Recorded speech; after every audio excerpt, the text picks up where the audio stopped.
Conscious business is a new way of doing business. It's a new philosophy of doing business. It is definitely a form of capitalism in terms of how we do business, but the shift is mirroring the shift in the larger culture in terms of our growing consciousness about how interconnected we are as human beings, how what we do in the United States affects people across the globe, how what I do in my business day to day affects you in your business across the community. Conscious business is based on the principles of cultivating trust and goodwill.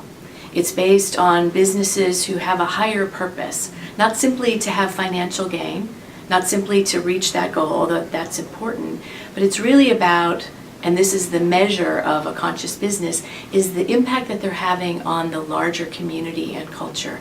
Not simply the bottom line, but the impact they're having on everyone around them. So all their stakeholders, which include customers, employees, vendors, the community, even the environment around is considered a stakeholder. All are considered equally when we're making plans and are doing our strategy plans in business. So what we know is that those businesses who espouse these principles, and we can name a number of them, Southwest Airlines, Google, REI, Patagonia, the Container Store, Trader Joe's, not to mention Whole Foods. John Mackey wrote the book with Raj Sisodia on conscious capitalism. Organizations who espouse these views, a higher purpose, considering their stakeholders, all of them, cultivating conscious leaders who are leading from a real capacity and interest in forwarding a greater cause, and they're leading a community, a culture within the organization. That is how it is that this organization at Google or Southwest, a culture is simply the reflection of how they do business and what they espouse as their principles.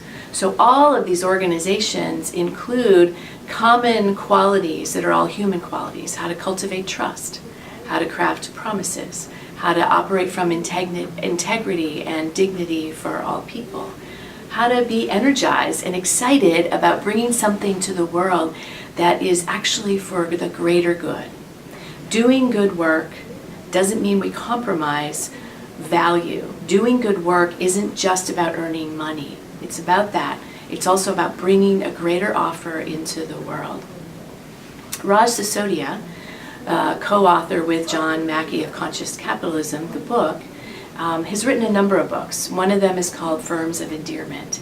And Firms of Endearment, what they did is they tracked a number of companies who espoused conscious business principles. And when they tracked those companies and they compared them to the S&P 500, or they compared them to Jim Collins's companies in his book Good to Great, what they found was pretty amazing, that over a 10-year period of time, the conscious businesses actually outperformed all the others by 9-1 over a 10-year period, and by 14-1 over a 15-year period. And why is that? It's an amazing question. Why is it? Is because they're aligned, their purpose, their practices, their principles are all aligned and on point as they move into the future.